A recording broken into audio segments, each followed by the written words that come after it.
നല്ല മഴ. ഒന്ന് പുറത്തു പോയാൽ നല്ല രസമായിരിക്കും. അങ്ങനെ ഞങ്ങളിറങ്ങി തൊട്ടടുത്തുള്ള കക്കാടംപൊയിലേക്ക്. ഈ ചെറിയ മഴയത്ത് കുറേ തമാശ പറഞ്ഞ് കളിച്ചും ചിരിച്ചും യാത്ര വളരെ ഭംഗിയാണ്. അവിടെ എത്തിയപ്പോൾ ഏകദേശം മഴയൊക്കെ തോർന്നിരുന്നു. ചെറിയ ചാറ്റൽ മഴയുണ്ട്. പക്ഷേ ചാറ്റൽ മഴ അധികമൊന്നും നിൽക്കില്ല, പെട്ടെന്ന് തന്നെ കോട നിറയും. കക്കാടംപൊയിൽ അങ്ങനെയാണ്, സെക്കൻഡുകൾക്കുള്ളിൽ അവിടെ കോട നിറയും.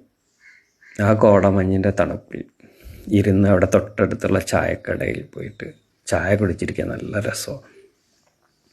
ഞങ്ങളവിടെ ഇരുന്ന് തമാശ പറഞ്ഞ് കുശലം പറഞ്ഞ് ചായയൊക്കെ കുടിച്ച് കുറേ നേരം അവിടെ ഇരുന്നു. പോരുന്ന നേരത്ത് ഞങ്ങളുടെ ഷെയർ അവനും കൊടുത്തു.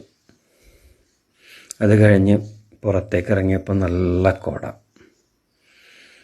കോടമഞ്ഞ് നിറഞ്ഞിരിക്കുന്നു. സഞ്ചാരികളൊക്കെ അവിടെയൊക്കെ ആയിട്ട് കറങ്ങിയും ഇരുന്നും തമാശകളൊക്കെ പറയുന്നു. ആ കോടമഞ്ഞേറ്റ് കുറേ അവിടെ ഇരുന്നു. അവസാനം വീട്ടിലേക്ക് പോരുമ്പം മനസ്സും ശരീരവും ഒക്കെ നല്ലവണ്ണം തണുത്തിരുന്നു. മനസ്സൊന്ന്